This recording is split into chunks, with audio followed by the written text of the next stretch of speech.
Жапонияда әрбір бала күніне бөдененің 2 жұмыртқасынан жеп отырады екен. Ресей президенті Владимир Путин де оны күн сайын шикіде ішеді деген ақпарат бар. Ал тарихқа көз жүгіртсек, Шыңғыс ханның өзі жаралы жауынгерлеріне бармақтай ғана бөдене жұмыртқасын ішкізіп, аяққа тұрғызған деседі. Бөдененің еті болса, ежелден патшалар мен ақсүйектердің дастарханынан үзілмейтін дәмді деликатес саналған. Бүгінде сол бөдененің еті мен жұмыртқасы 1000 түрлі дертке дауа екені дәлелденген.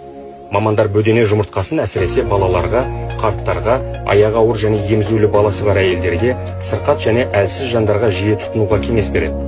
Себебі бұл өнімнің адам иммунитетін көтеріп, сергітетін қуаты мол.